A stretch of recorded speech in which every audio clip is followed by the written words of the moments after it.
Olá! Nessa aula a gente vai ver um pouquinho sobre condução de calor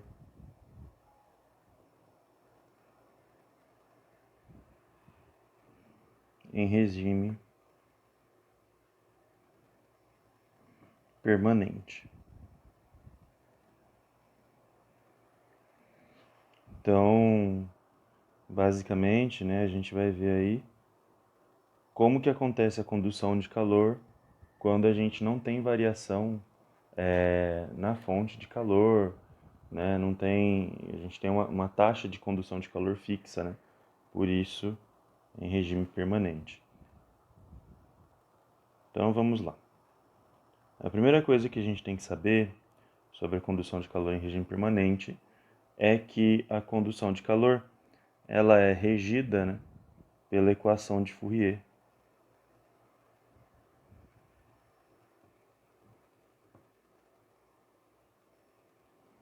Da condução.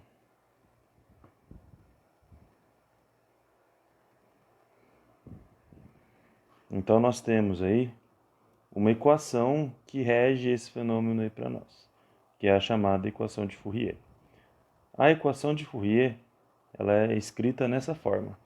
Nós temos aí Q igual a menos Ka dt dx.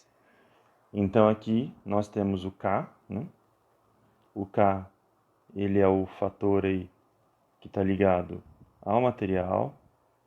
Então, o K é a chamada condutividade térmica. Nós temos o A, que é a área, que está ligada aí à geometria do corpo que está conduzindo o calor. E o termo aqui dt dx fala aí pra gente sobre a condução térmica em determinada dimensão, No caso aí, é a dimensão x. E como que a gente vai trabalhar com isso? A gente tem algumas formas de trabalhar com essa equação. A primeira delas é a chamada condução unidimensional.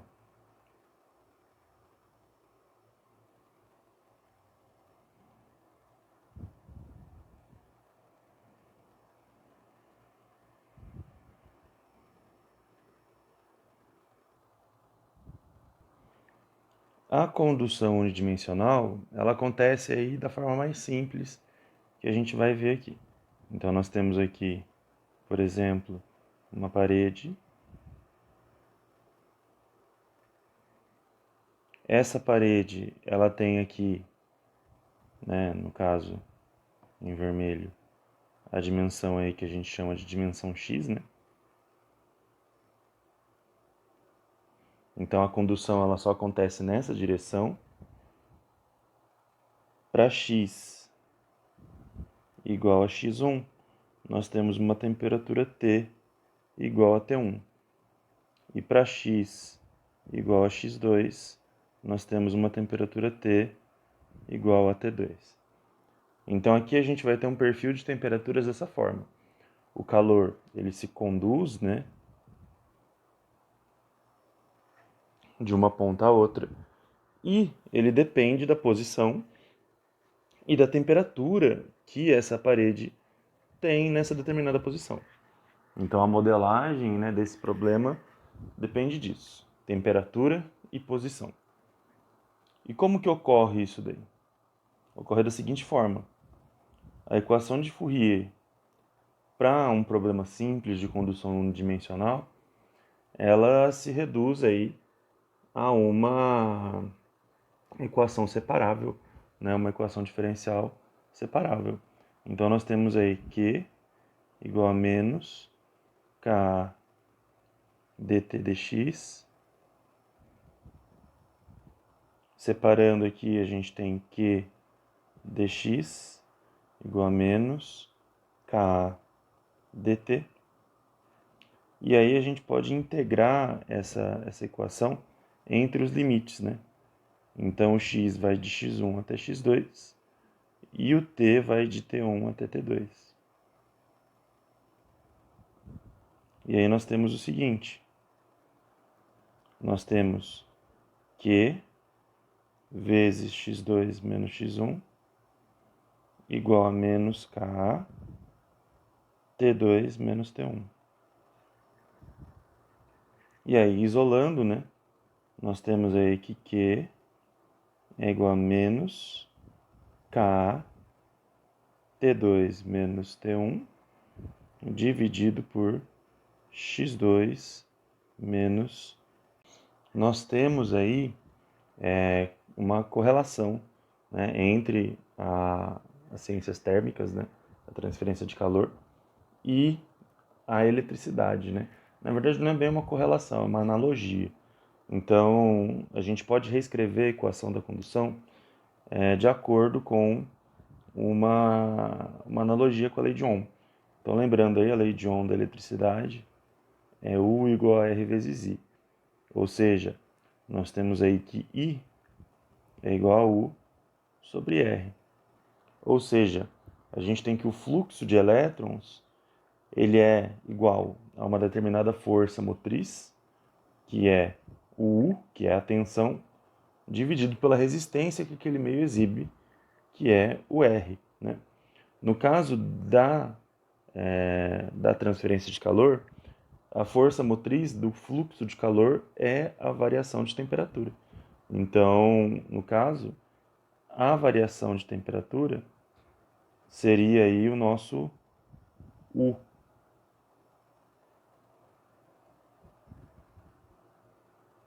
Então, a variação de temperatura seria o equivalente à tensão.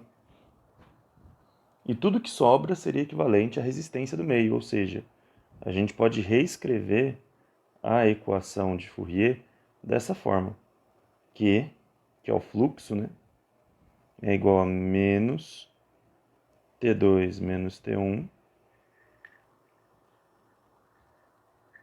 dividido por x2 menos x1 dividido por K vezes A. Então aqui a gente vai ter, aqui embaixo, né, a nossa resistência térmica, né? É a resistência ao fluxo de calor. E essa abordagem, ela é uma abordagem muito útil aí pra gente no que se refere aos problemas, né, que nós podemos encontrar. Então aí, por exemplo, se a gente tiver uma montagem assim, uma parede, né, vamos supor que eu tenho aí uma parede com um isolante no meio, né? A gente tem materiais diferentes, né, no caminho aí do fluxo de calor. Então nós vamos ter aqui uma parede com o material 1, uma parede com o material 2 e uma parede com o material 3, vai. Então vamos supor que por dentro nós temos aí gesso, né? No meio a gente tem isopor, no final a gente tem concreto. 3 materiais diferentes. E aí a gente vai ter o seguinte, a gente vai ter para cada um desses materiais uma determinada posição. Então nós temos aí para o material 1 uma parede que vai de x1 até x2, para o material 2 uma parede que vai de x2 até x3, e para o material 3 uma parede que vai de x3 até x4. Então nós vamos ter aí para cada um desses materiais uma resistência térmica diferente. Então nós vamos ter aí para o material 1 uma resistência térmica 1 igual a x2 menos x1 dividido por K1 vezes A. Aqui um fato interessante, essa área ela não varia. Então, porque aqui no caso a gente está lidando com condução unidimensional. E nesse caso específico também, a gente está lidando com coordenadas retangulares, né? Então aqui a área ela é constante em todo o caminho do fluxo. Então essa daqui é a resistência R1. A resistência R2, ela vai ser X3 menos X2 dividido por K2 vezes A.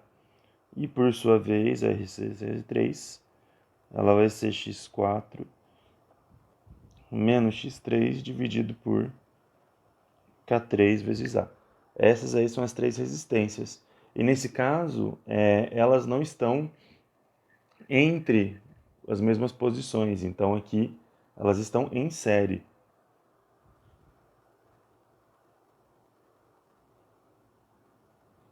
Ou seja, em série, a resistência térmica total vai ser o somatório das resistências térmicas individuais.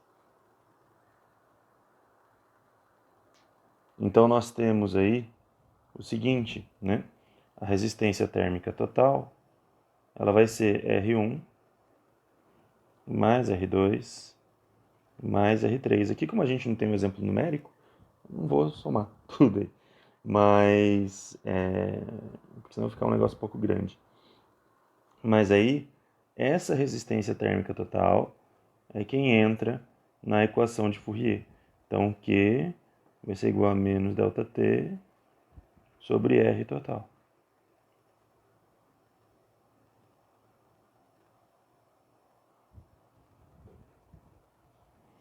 Porque, na verdade, quem atrapalha o fluxo todo é a resistência total, não é um material ou outro especificamente, né? Claro, o material que tem maior resistência, ele vai sim atrapalhar mais o fluxo de calor. Mas aqui nesse caso, o fluxo de calor, ele é especificamente, ele é especialmente, né, vamos dizer assim, especialmente atrapalhado pela resistência total. E se eu tiver uma montagem dessa maneira aqui, mais um exemplo. Então, se eu tiver uma montagem dessa maneira aqui,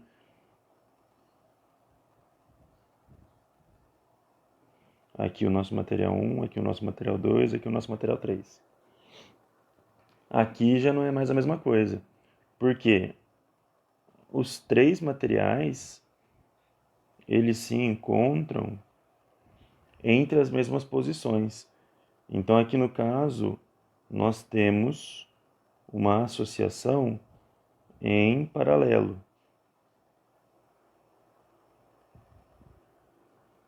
Aqui a gente vai ter que a resistência total, portanto, vai ser um somatório de 1 sobre Ri.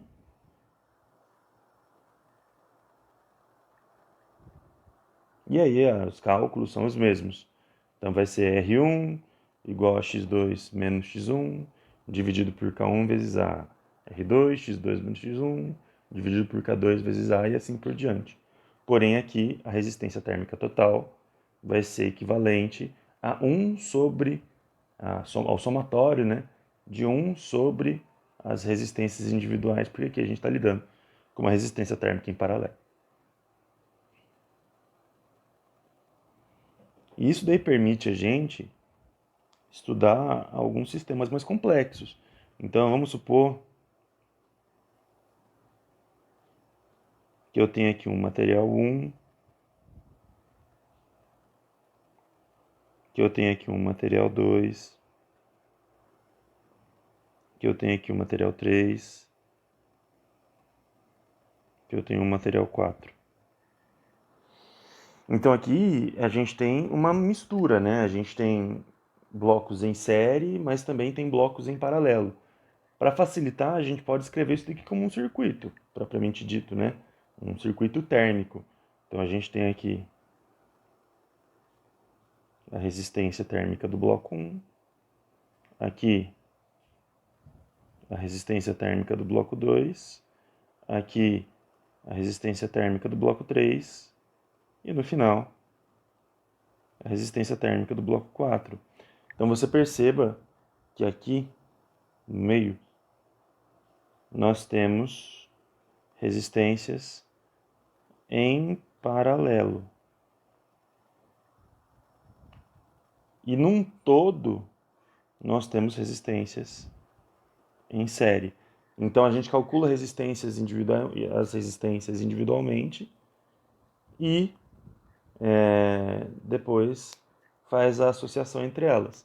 Aqui no meio, R2 e R3 estão em paralelo. R1, a resistência térmica equivalente entre R2, R3 e R4 se encontram em série.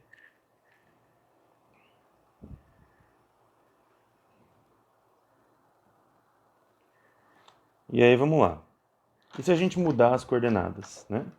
Se a gente alterar as coordenadas, aí a gente passa a ter algumas alterações na equação da condução.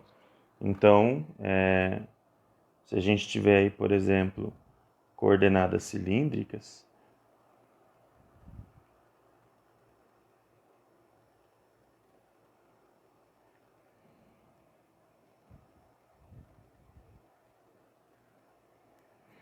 então vamos supor que eu tenho aqui um cano.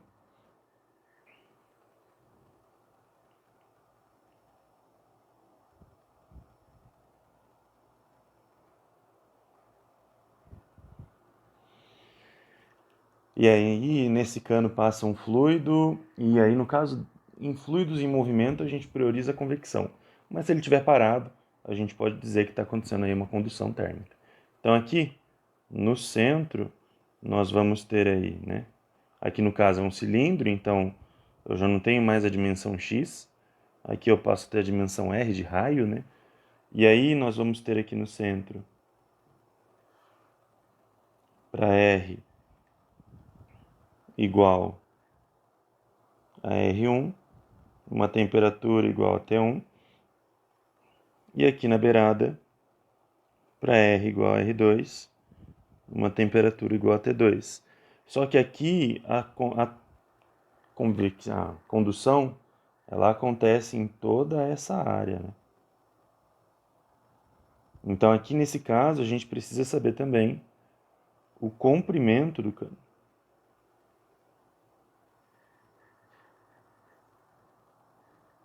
E aí nós vamos ter, né, o seguinte, o fluxo de calor ele vai ser menos K A dt dr aqui no caso, né? E aí perceba agora que a área depende do raio. Quanto menor o raio, menor a área de condução. E aqui, né, no caso dos cilindros, a área é dada por. Então aqui a área ela vai ser dada por 2πr, que é o comprimento da circunferência, vezes L, que é o tamanho do cilindro. E aqui nós temos dt dr. Então, para integrar isso daí, a gente também precisa separar, mas aqui no caso não é algo tão, tão trivial, né? Quanto lá no caso da resistência da condução térmica unidimensional em coordenadas retangulares. Essas coordenadas são importantes porque elas que determinam, né, a forma que a gente vai encontrar a equação de Fourier. Então aqui, como que vai funcionar? A gente vai separar, né? R para um lado, T para o outro. Então nós temos aí Q dr dividido aí por R igual a 2πL dt.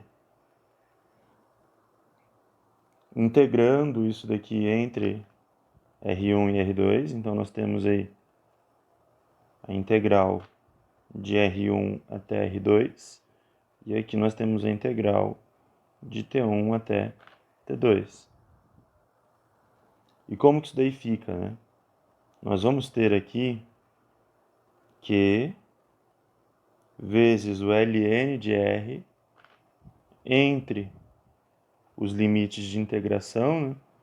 Entre R1 e R2. E isso daí, R1 e R2. E isso daí vai ser igual a 2π L T2 menos T1. Aqui no caso tem o sinal negativo, né? Esquecendo ele.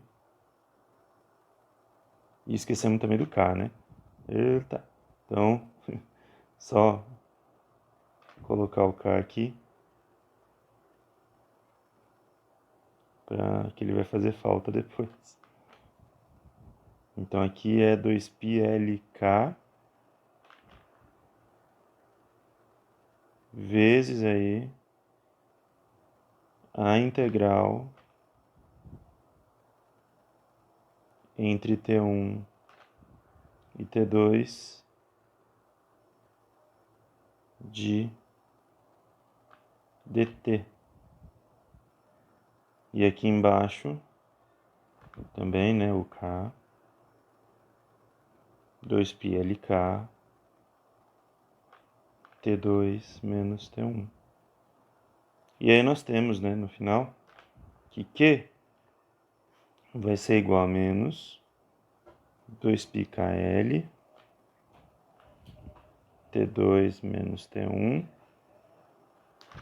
dividido pelo ln de R2 dividido por R1. Então essa daqui é a equação da condução em coordenadas cilíndricas. E aí a mesma coisa, né, da equação em coordenadas retangulares. A gente tem aí a nossa equação, né, Q igual, calma aí, certo, a menos 2πKL T2 menos T1 dividido pelo ln de R2 sobre R1. Aqui a gente também tem a resistência térmica. Então aqui no caso, a nossa resistência térmica ela seria menos T2 menos T1 dividido por ln de R2 sobre R1 dividido por 2πKL. Então aqui embaixo a gente teria a resistência térmica em coordenadas cilíndricas.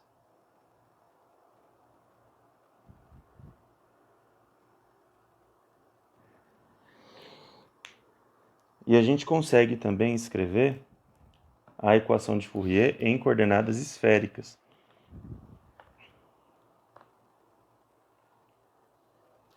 Então, em coordenadas esféricas, a gente vai ter essa mesma abordagem, né? Então, agora,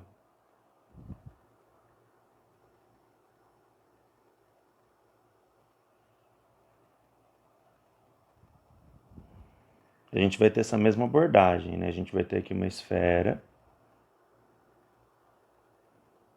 Aqui está a dimensão do raio.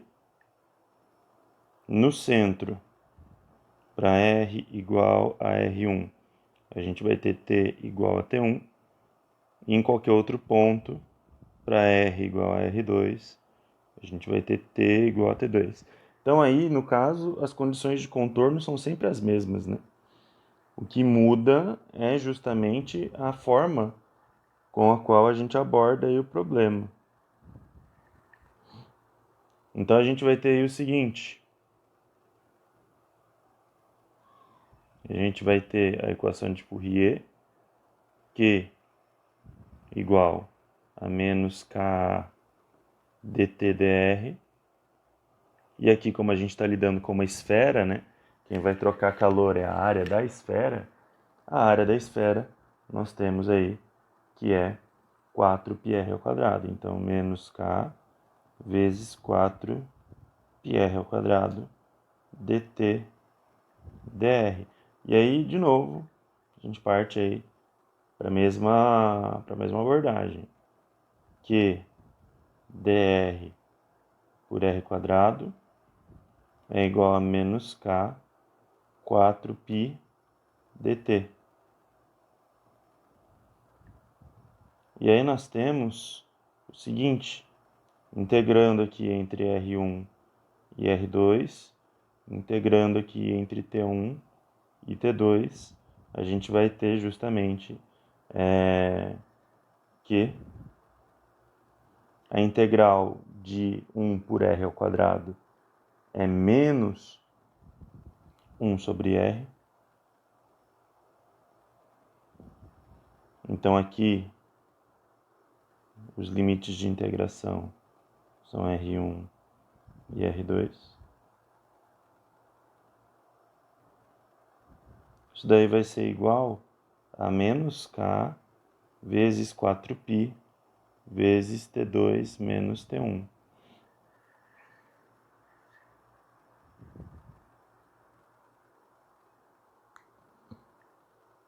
E aí nós vamos ter o seguinte, né? Resolvendo aí, nós vamos ter Q vezes 1 sobre, no caso, menos 1 sobre R2, mais 1 sobre R1, igual a menos K vezes 4π vezes T2 menos T1.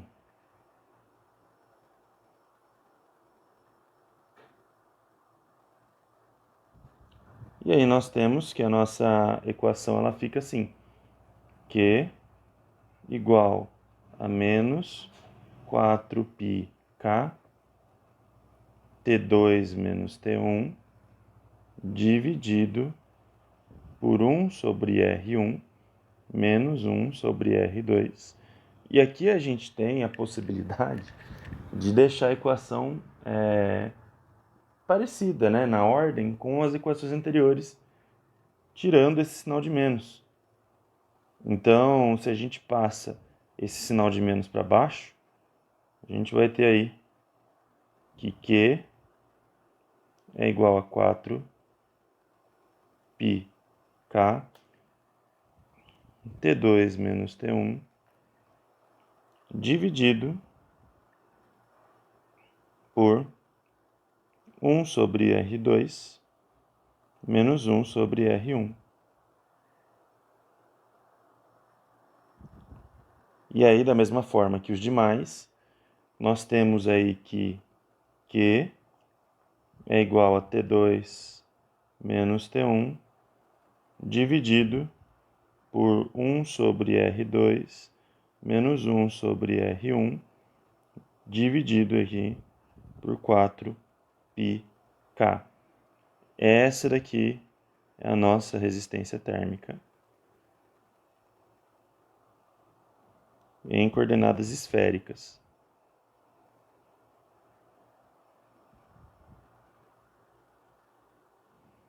E essa daqui é a nossa equação da condução de Fourier em coordenadas esféricas. Então, por enquanto, é isso.